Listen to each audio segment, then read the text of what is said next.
મોદી સાહેબે ડોનાલ્ડ ટ્રમ્પને અહીં બોલાવ્યા હતા, તો એના વાઈફે ભેગા આવ્યા, દીકરીને જમાઈ આવ્યા. તો સાંજે અહીંયા દેશી ગામથી ભોજન રાખ્યું હતું, વાળું ટાણું, આપણે કહીએ ને વાળું ટાણું થઈ ગયું. બાજરાના રોટલા ને ભરેલ રીંગણાનું શાક ને મરચાં, અથાણું, પાપડ ને કઢી ને ખીચડી ને દૂધ ને. વિદેશવાળા અહીંયા આવે ને બધું આપણું ટેસ્ટ કરે. હા, મરચાંની બટકું ભરે, પછી ભલે યા ગોડ કરીને કાઢી નાખે. કારણ કે આપણું મરચું તો વિદેશવાળાને પેઠી ઉઠાડી દે. હા, કૂતરું કઈડતો તો મરચું બાંધી દેતા, દવા નહોતી. કોઈને કૂતરો કઈડે ને તો મરચું બાંધી દે. મરચાંની વેદના એટલી બધી વધી જતી આપણે કૂતરાને ભૂલી જતા. અને સવારમાં ડોનાલ્ડ ટ્રમ્પ માટે વણેલા ગાંઠિયા આવ્યા. આપણા ગુજરાતીની તાસીર એવી છે કે વિદેશમાંય ગુજરાતી જો બે પાનથી પડી જાય અને ગાંઠિયાનો ઘાણવો કાઢીને એને વરાર આપો એટલે એકવાર જવાબ આપે તમને. એ થાય નહીં.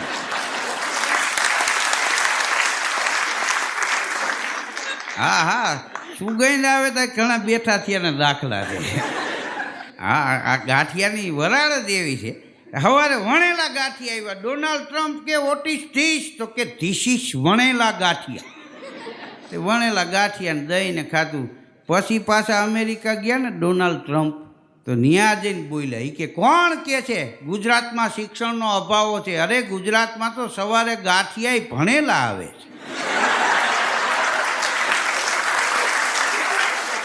ધીસ ઇઝ ભણેલા ગાંઠિયા. હા, એક બેને તો ડૉક્ટરને ફોન કરેલો. એ કે હવે મારા બાબાને દાંત આવી ગયા છે, હવે ગાંઠિયાના ટુકડા ખવડાવું કે હજી રસ જ પાવ? હવે ગાંઠિયા ચા બનાવતો હોય ત્યાં જ પલાળીને ગાંઠિયા દેતા. આમાં બાબા સારું રસ કાઢી દો લુકડામાં આમ કરી. અને એ ચમચે છોકરાને પાસે, છોકરો ઘરનો ઘૂઘરા જેવો. હા, દાંત આવી ગયા પછી પૂછતા હતા, બોલો કે હવે દાંત આવી ગયા, હવે ટુકડા આપું કે હજી રસ જ ચાલુ રાખો? ડૉક્ટરને બે પાન થઈ ગયા. આટલા દી આ બેને આને ગાંઠિયાનો રસ પાયો. હા, કેરીના રસ નહીં તો તમે જોયા છે, પણ ગાંઠિયાના રસ તો હવે ખબર પડે કે અહીંયા એ હાલે છે. પતિ પત્નીને એક દી ઝઘડો થઈ ગયો. હા, ઠીકના બાયચા. પતિ કહે તું વોટ્સએપમાં સ્ટેટસ મૂકતી કે ફેશન ડિઝાઇનર છીએ અમે એમ. પછી આ લગ્ન થયા પછી ખબર પડી કે આખું કુટુંબ ગાજ બટનને ફોલ છેડા કરે છે. એની ઘરવાળી કે તમારા જેવા તોય અમે ગાળિયા નથી કર્યા, તમે તો માનવતા મૂકી દીધી છે. કેમ તમે સ્ટેટસ મૂકતા? હા, સફળ બિઝનેસમેન, 2 પંપના માલિક.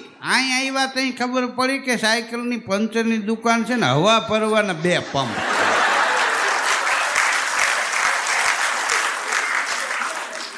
હમણાં કોઈએ કાંતિભાઈને પૂછ્યું કેમ મોરા પડી ગયા? તો કે એક ભાઈને મેં 20 લાખ રૂપિયા આપ્યા હતા ને. તો કે હા. તો કે હવે એને એ કે પ્લાસ્ટિક સર્જરી કરાવી નાખી છે. હા, તો હું એને ઓળખતો નથી ને એ આવતો નથી. ભાઈ કે તમે કરાવી નાખો. હવે એ એના જેવો જ હોય ને એમ. હવે એ સર્જરી કરાવી નાખે તો ઓલો જડે.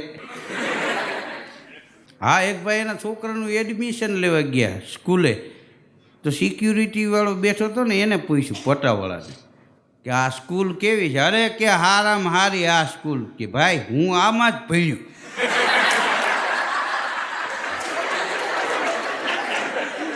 ત્યાં તો ઓલે હોન્ડાની કીક મારી દીધી કે બસ તું ભણ્યો એમાં આવી ગયું ભાઈ.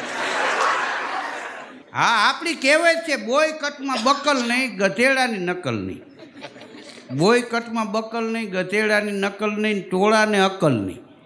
તમે જો ટોળું ભેગું થયું એમાં ડાયો માણે પાણાને ઘા કરવા માંડે, કારણ કે એની ડાય પે વિખાઈ જાય. ટોળામાં કોઈ દી અકલ ન હોય. એક બાપા નીકળ્યા છે, એક હોન્ડાવાળા અડી ગયો ને તો બાપા પડી ગયા. હોન્ડાવાળો નીકળી ગયો તો આ તો માણસો દોડીને આવી ગયા ને બાપાને ઉપાડી લીધા ને ફૂટપારી ઉપર મૂક્યા ને એક જણે 108ને ફોન કર્યો. બોલો, ઝડપથી આવો એ કે અહીં એક્સિડન્ટ થઈ ગયું છે. હા, હજી વાતું કરતા હતા ને ત્યાં તો બાપાને કર વળી ને તે ઉપાથી રિક્ષા રોકીને રિક્ષામાં બે ગયા. અરે બાપા કે 108 આવે કે એમાં તું જાય છે, અમારે બીજાય કામ હોય. બાપા તો રિક્ષામાં બે નીકળી ગયા ને જ્યાં 108 વાળાનો ફોન આવ્યો એ કે હું પહોંચવા આવ્યો છું. પછી આને એમ થયું કે હવે આમાં બેહારશું કોને? ગઢનો એવો તૈયાર એ કે ભાઈ એ કે હવે ન આવતા. કેમ? એ કે બાપા તો વયા ગયા. કે ઓલાને એમ કે મરી ગયા છે કે એ તો દાણા પાણીની વાત છે ભાઈ. કારણ કે 108 પછી મરી ગયા હોય એને ન લઈ જાય, એને લાગ્યું ક્રેક થઈ ગયા હોય એને જ લઈ જાય. હા એ કે દાણા પાણીની વાત છે. તે પાયલુવા તે પોષિયા તે જીવાડ્યા જે અંજળ દાણે આવ્યા અમે મળવા તુને મેં પરદેશી પંછી મુસાફિર આયે શેલાની રેવું તમારી નગરી મારા જબલગ હો દાના પાણી. ગિનારની વાત કરીને ત્યાંથી પાછું વાળી દીધું. બોલો. હા એક ભાઈ તો હોન્ડા લઈને એક દી નીકળ્યો ને તે ટ્રક આરે પટકાણો ને તે એ ફંગોળાઈ ગયો અને હોન્ડા વ્હીલમાં આવી ગયો. ત્યાં તો ટોળું ભેગું થઈ ગયું. આવા ભારે વાહનને ગામમાં આવવાની કોને પરમિશન આપી છે? આગ ચાંપી દો આને. ઓલો કે ભાઈ રહેવા દો, પડ્યો કે આગનો તાપ નહીં, આને હળગાવવા જ પડે. એ કાટલેટનું ટબલું એક જણો લઈ ખોટાડો હળગાયો ને એ ઓલો રાળો રાળી કે અટાણ સુધી મને મૂંઢમાં લાગ્યું તો હવે હું હાવ મરી ગયો. કેમ? એ કે એ હોન્ડામાં 8 લાખ રૂપિયા હતા મારા. ખટારા ભેગું હોન્ડાય હળગી ગયું. બોલો. એટલે સમજ્યા વિના સેવા ન કરાય. એક ભાઈનું એક્સિડન્ટ થયું ને ત્યાં તો માણસો ભેગા થઈ ગયા ને ટીંગા તોડીને કરીને ઉપાડ્યો. એટલે કે ભાઈ મારી ઘરવાળી એ બધું થઈ જાય અટાણે તમે તમારું જોવો. 108ને બોલાવી લીધી ને ભેગા બેસી ગયા ને ભાઈ નહીં નાખ્યા 108માં. પણ મારી ઘરવાળી એ બધું થઈ જાય. અહીંયા સરકારી દવાખાને લેવા પાટાપિંડી કર્યા. મારી ઘરવાળી કે હવે નંબર લાવો હું ફોન કરું. અરે કે નંબરની ક્યાં છે? મારા હોન્ડાની વાહે બેઠી હતી ઉલડીને ખાડીમાં પડી ગઈ છે.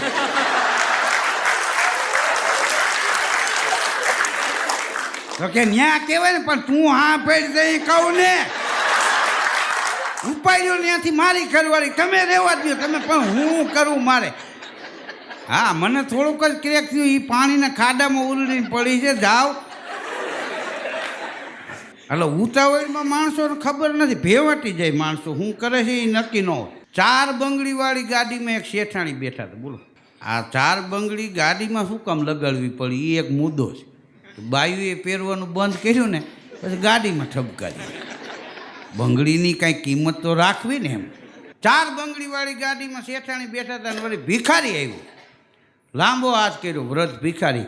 તો વળી શેઠાણી આમ પર્સ ખોલ્યું અને 10ની નોટ કાઢીને આપી. ભિખારી તો હાલતો થયો. તો શેઠાણી બેઠા બેઠા કે એ દાદા કાંઈક આશીર્વાદ તો દેતા જાઓ. તો વ્રત ભિખારી પાછું વળીને કે બેન 4 બંગડીવાળી ગાડીમાં તો બેઠી છો, હજી હું ઘટે તારે? અને હું તો પ્લેનના આશીર્વાદ આપીશ. પાર્કિંગ થાય એવી જગ્યા છે તારા ઘીરે? હા આશીર્વાદ માગવાના ન હોય, આશીર્વાદ મળી જાય. હા તમે કદાચ પશુ પંખીની સેવા કરો ને તો એના મૂંગા આશીર્વાદ તમને લાગી જાય. હા ઘણા કે આશીર્વાદ આપો, હું ચોકલેટ છે તને મુઠ્ઠી ભરીને દઈ દે. હા અમુક માગવાની વસ્તુ નથી. બિન માગે મોતી મિલે, માગી મિલે નહીં ભીખ. કહે કબીર ધર્મદાસ કો તું તો એસી કરની શીખ. અમારો ભૂરો એક દી ટૂંકા પગરખા પહેરી નીકળો. બોલો. આપણો પ્રાચીન દુઓ છે. ટૂંકા પહેરે પગરખા દાબીને કાપે નખ. નખ કાપતા લોહી નીકળી જાય ત્યાં સુધી કહી નાખે. ટૂંકા પહેરે પગરખા દાબીને કાપે નખ, તાણીને બાંધે પાઘડી. એ બધા વણ જોતા દખ. હા એવી પાઘડી બાંધે તો એ પાઘડી મૂક્યા પછી કાન તો ઉભળા જ રહીએ સીધે સીધે. એ વણ જોતા દખ કહેવાય. એક ભાઈને મેં કીધું આવા ટૂંકા હું કામ બૂટ પહેરે? તો મને કે કાઢી નાખું ને પછી જે મને મજા આવે. હવે એ મજા લેવા આવતી બપોર સુધી હાંસા મારતો હોય. બોલો. હા તે પૂરો તો ટૂંકા બૂટ પહેરીને આમ નીકળ્યો ને એમાં એના કાકા જોઈ ગયા કે બેટા ઓનલાઈન મગાવ્યા લાગે છે. પૂરો ભડકો. એના કાકા પાસે વળી હરસ આવે કે ના રે ના, પૂરો કોઈ દી ઓનલાઈન મગાવે? હું ભત્રીજો કોનો ઝાડવામાંથી તોડ્યા છે. તો એનો કાકો કે બેટા તું ઉતાવળો બહુ, વહેલા તોડી લીધા. 15 દી રાખ્યા હોત તો માપના થઈ જાય. હા એક શેઠે તો એના 2 માણસો કામ કરતા હતા, મયુર ને મોહન. તો મયુરને કીધું કે મયુર તું મોહન હારે કામે આવો છો તો મોહન કેટલું બધું કામ કરે છે અને તારે હાવ આમ. તો મયુર કે હું એને સમજાવું છું કે આટલું બધું તૂટી ન મરાય, પણ માનતો જ નથી. હવે એ નથી કામ કરતો, એ નથી કહેતો એમ. એક દી એક ભાઈ એના મિત્રના ઘેરે ગયો અને પૂછ્યું કે મારા પાપી નથી કે છે ને, તો કે દેખાતા જ નથી, કે બાજુમાં જ છે. એની બા આરે વાત કરે છે, હમણાં આવીને લપ ઉપાડશે નોખા થવાની. એ કે મોટા ભાઈ ગામતરા કર્યા રાખે, નાનાની વાડીએ જવું હોય જાય ને, આપણે કેટલા તૂટી મરી છે, આપણે દીકરી દીકરા જુવાન થયા, તમને કાંઈ ચિંતા જેવું નથી ને, તમને કેદી ભાન આવશે ને. એનો મિત્ર કે આવું કેટલી વાર હાલે? એ કે કોણ જાણે, હું તો પછી હોઈ ગયો હોય. બોલો, એ હોઈ જાય તો આ સુધી હાલતું, નાને એમ કે રેડિયા વાગે છે. બે પતિ પત્ની રાતે વોકિંગમાં ગઈ, કે આ ચાલ ને આપણે સવારે જવા કરતાં અત્યારે વોકિંગ કરી લઈ. હા, પછી મોડાઓ જાગી તો વાંધો નહીં. રાતે વોકિંગમાં ગયા ને તે સિટીની બહાર નીકળી ગયા, અવારું જગ્યા અને ચૂડેલ હામી મળી. હા, ને ખળખળાટ દાંત કાઢ્યા. તો ધ્રુજી ગયા કે ધ્રુજોમાં તમારા પતિ પત્નીનો પ્રેમ જોઈ અને મને આજ પોરસના પલા છૂટ્યા છે. બેયને એક એક વસ્તુ આપવી છે, માગો. તો બાઈ કે હું મારા પતિ સાથે આખા વર્લ્ડની ટૂર કરવા માગું છું.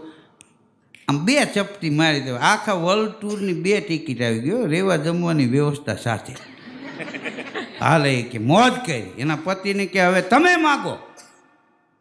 તો કે હું આખા વર્લ્ડની ટૂર કરવા માગું છું, પણ મારાથી 30 વર્ષ નાની બાઈ સાથે. ચૂડેલે 3 ચપટી વગાડ્યો. આમ ત્યાં એ 60 વર્ષનો હતો, 90 વર્ષનો થઈ ગયો.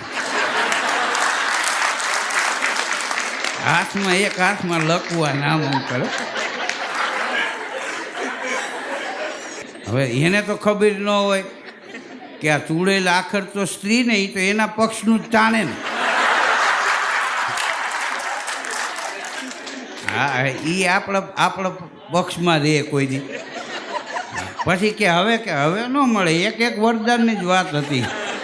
હા, એટલું કરીને એક ચપટી મારી ચૂડેલ અદ્રશ્ય થઈ ગઈ. હવે એ બાઈ હરે ફરે છે, બોલો તો હજી એમને મામ કરે છે. કીધું આને ધૂંડ મંડળમાં રાખી દો ને, આ ખંજરી બાંધી દો. એક ચાલે વાગ્યા જ રાખતા હોય. દેવને દુર્લભ હોય એવો માનવીને માનવ દેહ મળ્યો છે ને, તો આમ તમે જુઓ ને તો માનવનો અવતાર મળ્યો છે, પણ માનવતા ભર્યું જીવન જીવી જાય ને તો આ અવતાર સાર્થક થાય. આ નહીતર નહીં. મળ્યો છે દેહ માનવનો તો ઉલ્કા પાત શા માટે? ડરો છો મોતથી આટલા બધા તો કરો છો પાપ શા માટે? આપ સૌએ મને માણ્યો એ બદલ આપ સૌનો ખૂબ ખૂબ આભાર.